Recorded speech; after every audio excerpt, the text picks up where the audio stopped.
This is Falon. He is a wolf, and he lives in the cave of the sacred volcanoes. He doesn't know it yet, but he's blessed with some special powers that he does not know. And he decides to go outside because he wants to watch out for anything that looks suspicious outside. So he looks among the sacred volcanoes, and he sees something happen.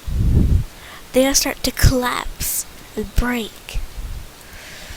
Falon does not know what to do. He runs back to his house, to his cave. He goes in. He decides to stay in there until the earthquake is done. But little does he know that he is responsible for this earthquake. But he can help make it better. He doesn't know that he is blessed with these sacred powers of the beyond sacred wolves. But he's the only one that can stop this earthquake from happening. So he went to bed. He could not possibly sleep for all the rumbling outside. So he decided to go outside again. He dared himself to go outside and see what happened. But when he did, everything was rubble. He did not see any of the sacred volcanoes anymore. So he went back inside. He wondered what to do, but he didn't really know much. He thought he was just a wolf, just a normal wolf. But little did he know that he was actually one of the spirit wolves of the beyond. One of the most powerful. He didn't know. So he decided to go to bed. Tried to go to sleep again. Well, eventually, he did fall asleep. But he woke up to a noise. He went outside.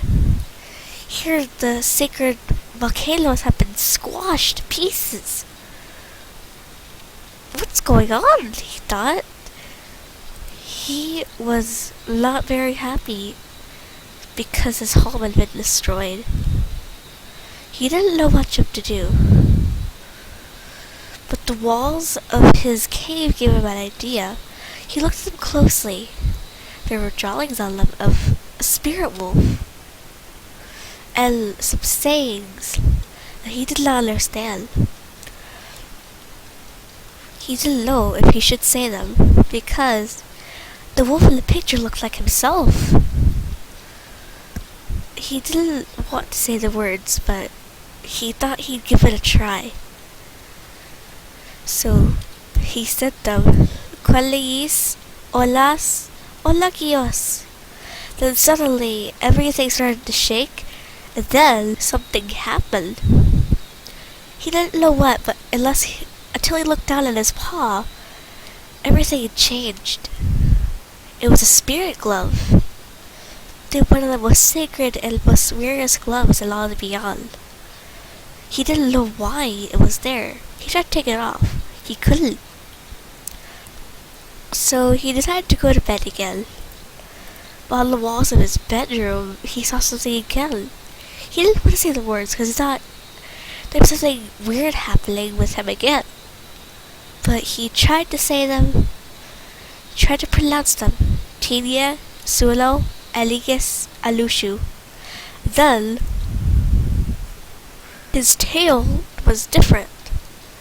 He thought that if he read every drawing he saw on the walls of his cave, that there'd be some kind of transformation with him.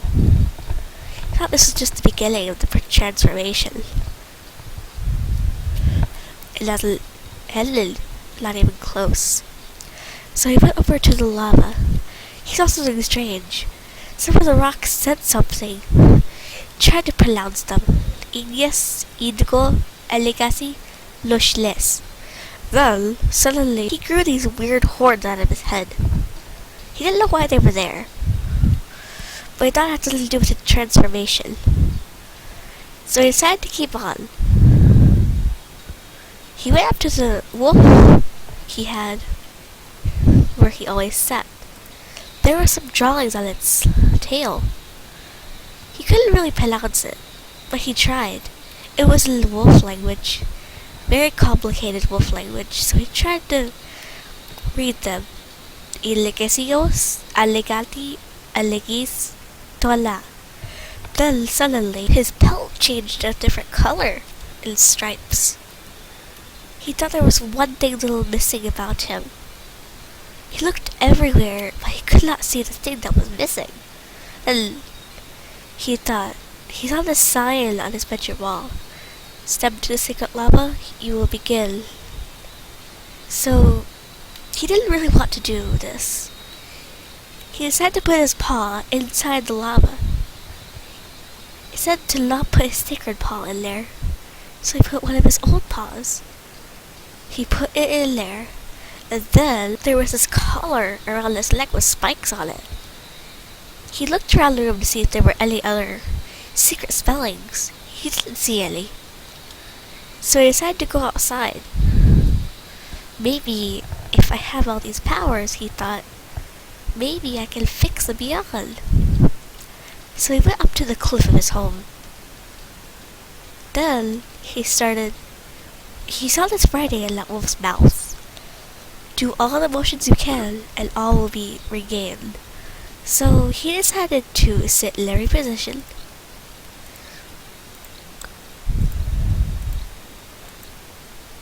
And after he was done with that, he danced. Then he slept, then he hopped, and then he decided to play. And then the last thing he had to do was use all of his powers to transfer all the power from the volcano into all the beyond, and it will be fixed.